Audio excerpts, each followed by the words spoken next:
12.3 비상계엄 선포 직전 국무회의 소집을 윤석열 대통령이 아닌 자신이 했다고 밝혔던 한덕수 국무총리.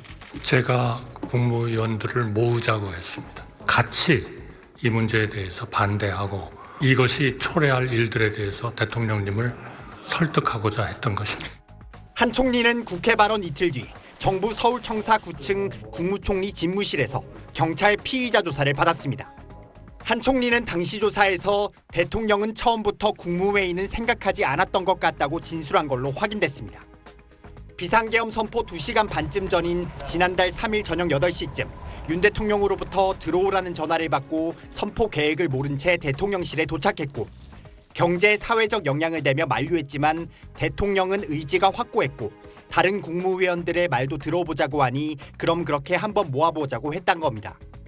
계엄법은 대통령이 계엄을 선포하고자 할 때는 국무회의 심의를 거쳐야 한다고 규정하는데 한 총리 진술대로라면 윤 대통령이 당초 국무회의를 생략한 채 계엄을 선포하려 했을 가능성도 제기되는 대목입니다. 한 총리는 또 사실상 사람이 모였던 거 말고는 간담회 비슷한 형식이었다며 그 모임이 국무회의로서 법적 효력이 있는지 판단하지 못하겠다고 말했습니다. 계엄법상 국방부 장관 또는 행정안전부 장관은 계엄 선포 사유가 있을 때 국무총리를 거쳐 대통령에게 계엄 선포를 건의해야 하지만 한 총리는 당시 이런 절차가 일체 없었다며 누구도 나를 거치지 않았다고 진술했습니다. SBS 한성입니다.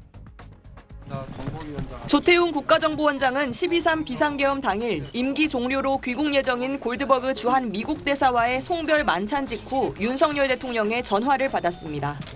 윤 대통령이 어디 세우냐고 물어 국정원 공관이라고 답한 뒤 전화를 끊었고 이후 대통령실 관계자로부터 들어오라는 연락을 받아 대통령실로 들어갔다고 조 원장은 최근 경찰에 진술했습니다. 조 원장은 대통령실에 국무총리와 통일부 장관 등이 있는 걸 보고 국무회의가 열리는 거라 생각했다고 덧붙였습니다. 그리곤 자신은 국무위원이 아니라서 한 번도 국무회의에 참석한 적이 없었기 때문에 예정된 국무회의라고 볼 수 없다고 진술했습니다. 윤 대통령은 이 회의 직후 비상계엄을 선포하며 반국가 세력 척결을 이유로 들었습니다. 이를 위해 저는 지금까지 폐악질을 일삼은 망국의 원흉 반국가 세력을 반드시 척결하겠습니다.